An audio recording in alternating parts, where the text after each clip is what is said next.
आइए continuity of a function पर बात करते हैं। देखिए कंटिन्यूटी ऑफ फंक्शन होता क्या है। जब हम कोई भी फंक्शन को डिराइव करने के लिए शुरू करते हैं तो मान लीजिए एक्स एक्सिस है, ये वाई एक्सिस है। मैं अभी आप लोगों को इस पे जो क्वेश्चंस बतलाने वाला हूँ वो बहुत आईएमपी क्वेश्चन है। मैं बता दूं, अटल बिहारी वाजपेयी यूनिवर्सिटी, रविशंकर यूनिवर्सिटी और Durg University, Bhopal University, Delhi University, BHU, Banaras Hindu University, सभी के रिस्पेक्ट में बहुत आईएमपी क्वेश्चंस बनाने वाला हूँ। और आईआईटी जाम की जो प्रिपरेशन कर रहे हैं उनके लिए भी बहुत ही आईएमपी क्वेश्चंस में बतलाने वाला हूं। तो वो सब बेसिक चीजों को तो देखते ही चलें। अभी ये थोड़ा सा बेसिक चीजें बतला देता हूं कि मान लीजिए कि कोई ये ओरिजिन है, ये एक्स एक्सिस है, वाई एक्सिस है। ऐसे में हम अगर कोई एक फंक्शन ड्रॉ करने की अपेक्षा रखते हैं तो हमेशा जो हमारा लाइन होगा वो अगर कंटिन्यूअस हुआ, कंटिन्यूअस मतलब देखिए कि ये लाइन कहीं पे भी कटा हुआ नहीं। अगर ये कहीं पे भी कट जाता है, कहीं पे भी कट जाता है तो ये डिसकंटिन्यूअस हो गया। और अगर ये ग्राफ बिल्कुल कंटिन्यूअस है, बिना अवरुद्ध के, बाधा के, अवरुद्ध किए चल रहा है और एक लिमिट है, उसकी लिमिट फिक्स है, मान लीजिए कि एफ ए माइनस एप्सिलॉन पे निकालते हैं और एक एफ ए प्लस एप्सिलॉन पे निकालते हैं, तो दोनों ही कंडीशन पे इसकी जो इसी अंतराल के बीच ही आ रहा है, दोनों के बीच का जो अंतर है वो 2x है। ठीक है, x क्या है, ये फंक्शन है ना, जिस फंक्शन पे अपन रख रहे हैं एक x फंक्शन, तो एफ एक्स के हिसाब से ये 2 निकाले हैं। F A plus epsilon F a minus epsilon पर है। और इधर से भी जब अपन निकालते हैं ये एफ ए है, तो एफ ए पे ये पॉइंट पे टच करना चाहिए। ये ए आ गया, ये ए प्लस डेल आ गया और ये ए माइनस डेल आ गया। तो चाहे फंक्शन पे रखें चाहे इधर से रखें, ये लिमिट के अंदर आना चाहिए। तो ऐसे कंडीशन पे ये कंटिन्यूअस फंक्शन कहलाता है, जब ये ग्राफ जो हमारा ड्रॉ हो वो लिमिट के अंदर हो और कंटिन्यूअस हो, कहीं पे भी डिसकंटिन्यूटी ना हो। अब फंक्शन कंटिन्यूअस है, इसके लिए क्या करें? तो अभी जिन्होंने प्रीवियस वीडियो हमारी देखी होगी उन्हें left hand limit, right hand limit निकालना आता होगा। बस हमें ये देखना है कि जो भी फंक्शन एफ एक्स दिया हुआ है उसका जब हम राइट हैंड लिमिट निकालते हैं, मान लीजिए कि किसी फंक्शन का राइट हैंड लिमिट निकालते हैं, यानी कि एफ एक्स का एफ ए प्लस जीरो निकालते हैं, एफ ए माइनस जीरो निकालते हैं, ए माइनस जीरो मतलब समझ रहे हैं ना, लेफ्ट हैंड लिमिट, और एक एफ ए निकालते हैं। कोई एक लिमिट दिया होगा एक्स डैश टू ए, मान लीजिए हमें दिया हुआ है एक्स डैश टू ए पे हमें निकालना है इस एफ एक्स फंक्शन का लिमिट। तो जब हम इसको निकालने के लिए चलेंगे तो क्या होगा, हमें निकालना है तो f a minus a plus zero निकालेंगे, right hand limit, left hand limit और एफ ए। और जब ये तीनों बराबर आ जाए, right hand limit, left hand limit, f a, तो हम ये कह देंगे कि ये फंक्शन कंटिन्यूअस है। और अगर इनमें से कोई भी एक बराबर नहीं आता है तो हम कह देंगे फंक्शन डिसकंटिन्यूअस, मतलब वो ग्राफ कहीं ना कहीं ब्रेक किया होगा। अब आइए क्वेश्चन से हम इसे समझते हैं। बहुत आईएमपी क्वेश्चंस लिखने जा रहा हूं। एफ इक्वल्स टू, एक इक्वेशन डिराइव किया हुआ है x square minus one upon में एक्स प्लस वन, जबकि लिए जब x is not equals to minus one है, याद रखिएगा माइनस वन है, और एक फंक्शन दिया हुआ है माइनस टू, जबकि लिए जब x is equals to minus one है। आइए अब हम इसको सॉल्व करना चाहते हैं। जब हमको ये बोल रहा है कि एफ एक्स जो है वो x equals to minus one पर संतत यानी कंटिन्यूअस है या नहीं, ये हमें बतलाना है। ये है या नहीं, ये क्वेश्चन मार्क है या नहीं। तो हम क्या करेंगे, सबसे पहले हमें मालूम है कि हमें तीन चीजें निकालनी है। एक एफ ए प्लस जीरो, तो एफ ए यहाँ पे क्या है, माइनस वन है, यहाँ पे ए माइनस वन है, तो minus one plus zero left hand होगा। F minus one minus zero, ये निकालना है, ये लेफ्ट हैंड लिमिट, ये राइट हैंड लिमिट। और एक निकालना है एफ ए यहाँ पे माइनस वन, यानी कि एक्स के जगह माइनस वन रख देना है। तो ये तीनों अगर बराबर रहे तो कंटिन्यूअस होगा। तो इसलिए इसको निकाल के देखते हैं। सबसे पहले शुरुआत करते हैं राइट हैंड लिमिट से। राइट हैंड लिमिट के लिए अपन क्या करेंगे, limit h dash to zero,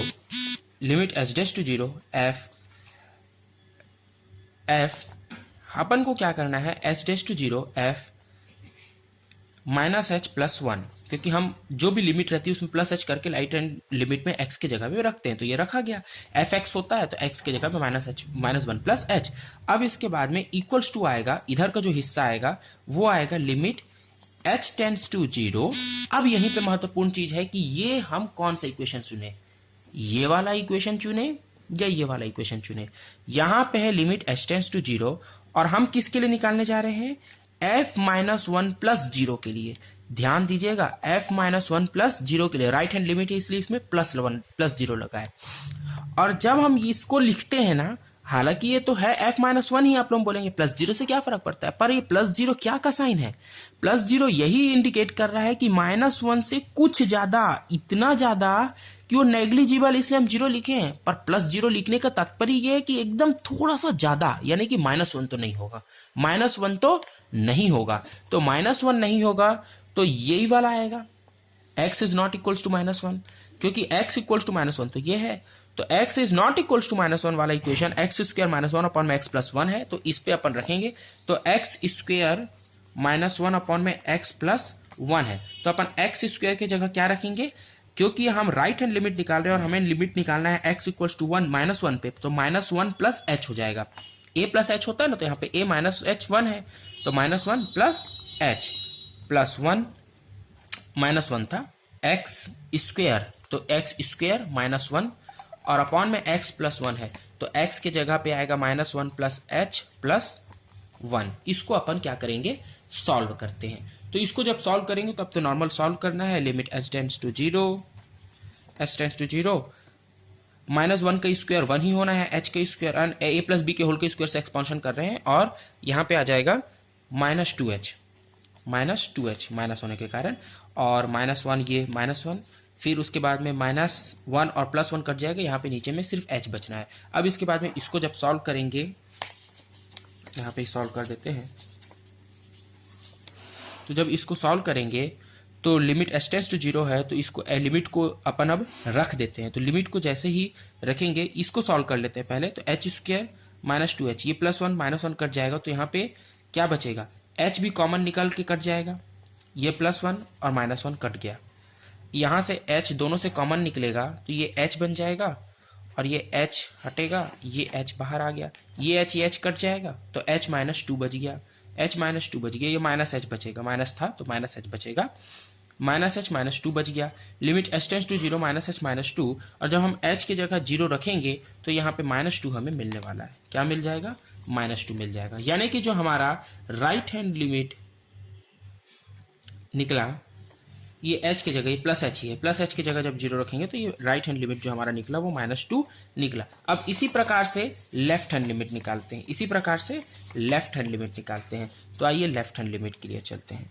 left hand limit जैसे ही निकालना शुरू करेंगे तो हम क्या करेंगे, हमें मालूम है कि हमें क्या करना है, a माइनस एक्स निकालना है। यानी कि अगर हमें x इक्वल्स टू -1 पर निकालना है तो -1 -0 होगा। -1 -0 का मतलब भी ये है कि -1 से कुछ छोटा, इतना छोटा है कि हम उसको भले 0 लिख दे रहे हैं पर वो है कुछ छोटा। तो हमें वो इक्वेशन चुननी होगी अब जो लिमिट h टेंड्स टू 0। अब fx के जगह हम रख देंगे, चलो fx के जगह क्या रखना है, x के जगह क्या रखना है, -1 प्लस h, नहीं ये राइट हैंड लिमिट नहीं है, लेफ्ट हैंड लिमिट है, तो -h -1 -h आएगा। यहाँ पे 0 रहता है, यहाँ पे जब हम लिमिट लगाते हैं तो यहाँ पे h के साथ में डिराइव करते हैं, क्योंकि यहाँ पे लिमिट तो क्या होती है, h टेंड्स टू -1 होती है ना, वो h के जगह रखने के कारण ये बाय डिफॉल्ट 0 होती है, और यहाँ पे हम उसे पुट कर देते हैं। अब उसके बाद में हर x के जगह पे -1 -h रखना है, पर वो रखना है तो कौन से इक्वेशन पे, ये -2 वाले में, ये वाले में, तो ये वाले में रखेंगे, क्योंकि x नॉट इक्वल्स टू -1 के लिए निकालना है, क्योंकि हमारे अनुसार x -1 से ये थोड़ा छोटा है, एग्जैक्टली -1 नहीं है। तो अब इस इक्वेशन को ले लेते हैं, x स्क्वायर है तो x स्क्वायर की जगह -1 -h के होल का स्क्वायर, -1 अपॉन में -1 -h प्लस 1, ये लिमिट h टेंड्स टू 0 के लिए होगा। अब इसके बाद में यहाँ पे हमें ये दोनों कटते हुए दिख रहे हैं, इसको जब एक्सपांड करेंगे तो ये क्या होगा, 1 का स्क्वायर होगा, 1 ही होना है, h का स्क्वायर h ही होना है, माइनस तो कॉमन निकल गया था तो वो 2h आएगा, और ये -1 आ गया, ठीक है। तो ये पॉजिटिव के डायरेक्शन से, पॉजिटिव हिसाब से होगा, और ये -h नीचे में बनेगा, क्योंकि वो दोनों से माइनस कॉमन निकल गया था, ऐसा हम मान लेते हैं। अब इसके बाद में जब यहाँ पे देखते हैं तो क्या कटेगा, ये -1 ये +1 कट गया, फिर यहाँ से h कॉमन निकलेगा, फिर पुराने की तरह यहाँ दोनों से h कॉमन निकलेगा, तो इससे h कॉमन निकले, इससे h कॉमन निकला, तो ये h आ गया, ये h नीचे वाला h कट गया, तो यहाँ पे माइनस साइन बचेगा, यहाँ पे माइनस साइन बचेगा, तो ये माइनस साइन ऊपर ले सकते हैं, क्योंकि माइनस साइन से तो कोई फर्क नहीं पड़ता। तो माइनस साइन जब ऊपर लेंगे तो ये -h -2 होगा, -h -2 होगा, और जब h टेंड्स टू 0 रखेंगे, जब h टेंड्स टू 0 रखेंगे तो हमें क्या मिलेगा, जब h टेंड्स टू 0 रखेंगे तो हमें -2 मिल जाएगा। ये हमारा left hand limit right hand limit निकला। अब इसके बाद में क्या निकालना है, एक और चीज निकालना है, एफ ए, और एफ ए निकालते हैं। अब एफ ए दिख रहा है तो ये एफ ए है, एफ ए की जगह -1 रखना है, तो क्योंकि हमें x इक्वल्स टू -1 पे निकालना है।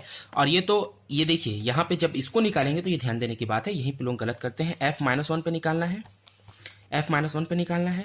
f -1 पे निकालने के लिए हमें इसको अब एग्जैक्टली -1 पे निकालना है। -1 + 0 पे नहीं निकालना, -1 - 0 पे नहीं निकालना, -1 पे ही निकालना है। तो f -1 के लिए x इक्वल्स टू -1 वाला इक्वेशन लेंगे, यानी कि वो सिर्फ -2 है, तो -2 पे तो हमें कुछ रखना ही नहीं पड़ेगा, कुछ रखने के लिए जगह भी नहीं है, तो सीधा ये इसका आएगा -2। हमने पाया कि LHL -2 आ गया, RHL भी -2 आ गया, और ये FA भी -2 आ गया। इससे ये साबित होता है कि x इक्वल्स टू -1 पर ये, क्योंकि तीनों बराबर आए हैं, ये कंटिन्यूअस होगा, ये कंटिन्यूअस होगा। इसी प्रकार से और भी बहुत महत्वपूर्ण, ये जो क्वेश्चन बताया बहुत महत्वपूर्ण है। इसी प्रकार 3-4 और महत्वपूर्ण क्वेश्चन हम नेक्स्ट वीडियो में बनाएंगे, अभी इतने को रोक देते हैं।